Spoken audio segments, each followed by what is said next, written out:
Hello. Guess what? It's October read.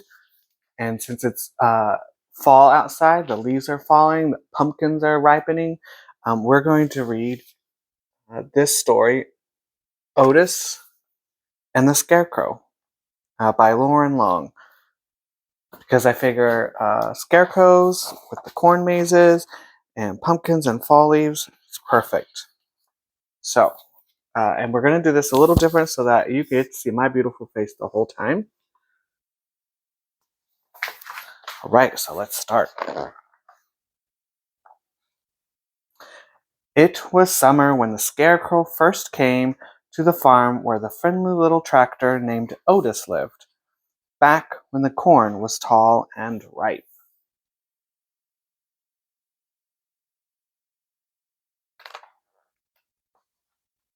Otis recalled how the crows had scattered at first. They wanted nothing to do with the Scarecrow, which made the farmer very happy. Otis was also happy.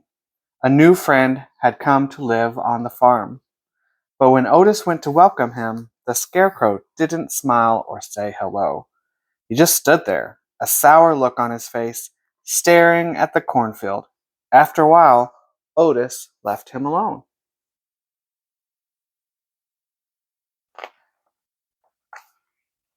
When the farm animals came by to greet the Scarecrow, once again he didn't smile or say hello.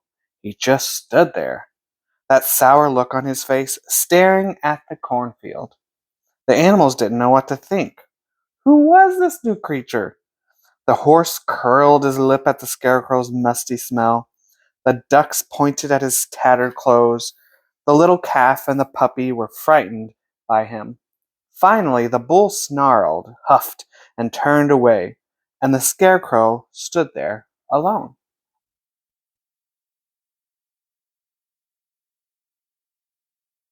He was all by himself.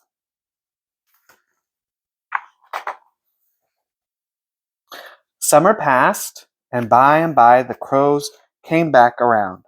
They perched, picked, and pecked at the Scarecrow.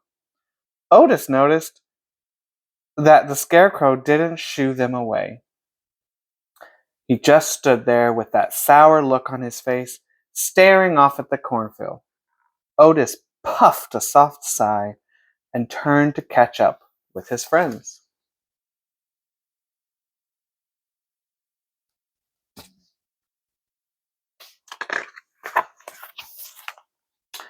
Autumn eventually arrived. The days grew shorter and cooler. Harvest time had left the fields bare except for the plump pumpkins dotting the fields orange. Otis began pulling wagons filled with children eager to pick out a pumpkin to carve into a jack-o'-lantern. The farm looked different, but Otis loved the changing seasons, and he worked and played as hard as ever. Putt, puff, puttity chuff. It was a splendid time on the farm for being together with family and friends. Look at all those pumpkins! I love pumpkins.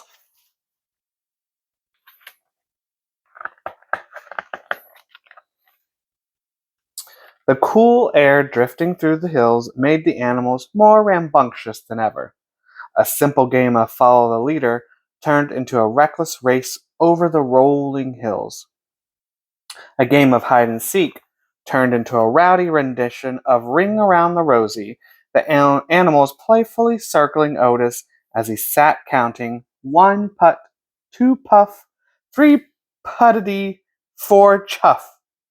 When Otis tuckered out from all the games, he headed up the hill to the apple tree. Ooh, apples. His frisky friends would join him, and when they were all sitting together, Otis would challenge everyone to a different game.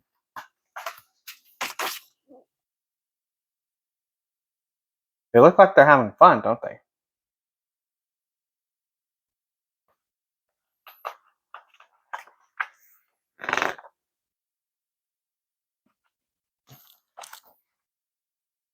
The quiet game.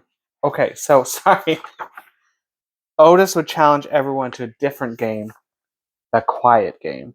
The quiet game is a contest in which everyone must stay quiet and still. No sounds, no laughing, no snorting, quacking, giggling, or puffing. The player who stays quiet the longest wins. Otis knew the animals loved playing any game, even one that challenged them to sit still. To start the game, he would surge his engine to get everyone's attention. Take in a deep breath and let out a long, soft put, puff, puttity shh.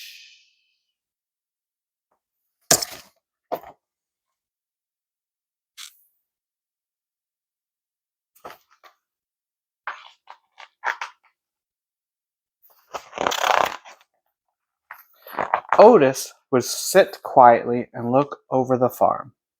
There was Mud Pond, full with the autumn rains.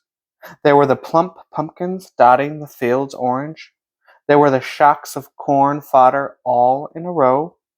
And there still was the Scarecrow, all alone, staring sternly at the empty cornfield. There's those stalks are corn fodder. I'd never heard that word before. There's the empty field.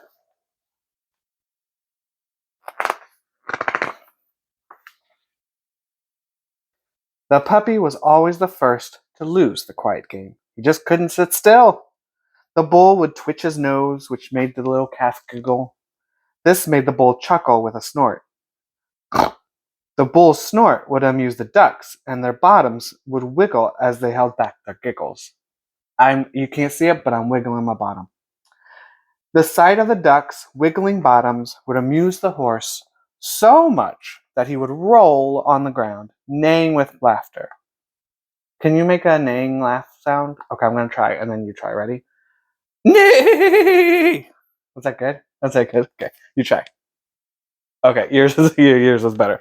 Okay, at this, the ducks would quack out loud, quack, quack, quack, and soon everyone would be laughing, snorting, quacking, and giggling. This always left Otis the winner, a big grin on his face as he sat under the apple tree with his friends. They're all trying to play the quiet game, but they're all laughing and having fun, aren't they? Oh, one day, a cold rain set in. Otis and the animals ran for cover under the apple tree. They huddled together for warmth as Otis looked over the farm. There was the overflowing mud pond. There were the shiny wet pumpkins and the soaked corn shocks, all in a row. And there, swaying back and forth in the cold wind and rain, was the Scarecrow. Otis couldn't take his eyes off of him. He thought about how the Scarecrow must feel.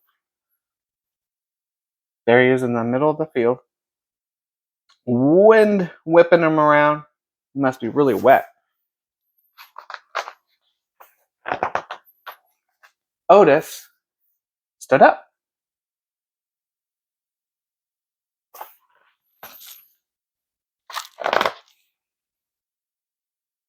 He marched down the hill, put, puff, puttity, chuff, and crossed into the empty cornfield. Without hesitation, Otis chuffed and puffed straight up to the Scarecrow. Look at him going down that hill. He's on a mission, isn't he?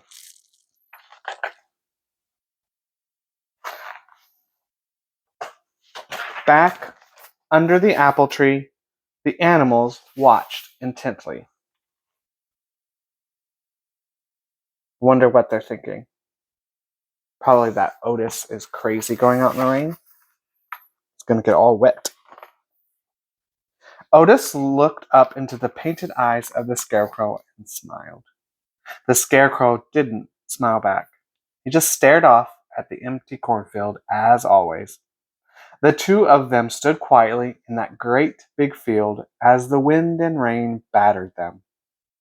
Then Otis turned his body around and backed right up alongside the Scarecrow. And with a chuff, he sat down next to him. Otis is looking at him, and the Scarecrow is just staring forward, isn't he?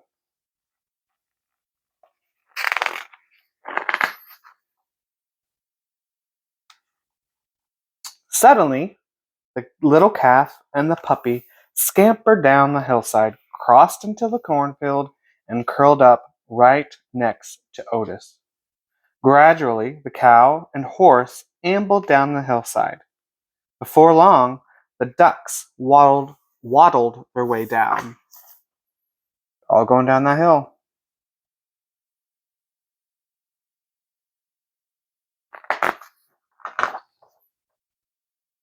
And finally, the big bull sauntered down the field, joining the others.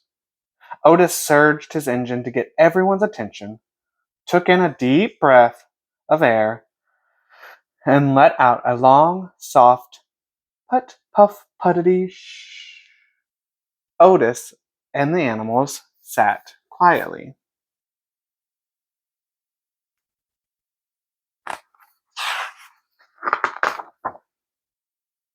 Until the puppy couldn't sit still any minute. Another minute. Until the puppy couldn't sit still another minute. The bull snorted on the calf's ears. The ducks wiggled their bottoms, and soon everyone was giggling, quacking, laughing, and even puffing. There's a lot of words in this book. I apologize. Everyone except the Scarecrow, of course, who never uttered a sound. A lot of alliteration, maybe? I don't know. That might not be right, but these words are tongue twisting. Now they're all dancing in the rain, aren't they? Yet, as Otis watched, he couldn't be sure, but he thought he might have seen the Scarecrow smile. Either way, Otis thought, the Scarecrow didn't look so lonely anymore, surrounded by friends. The end. All right, wasn't that a good story? All right, until next time, I hope you have a good day. Bye.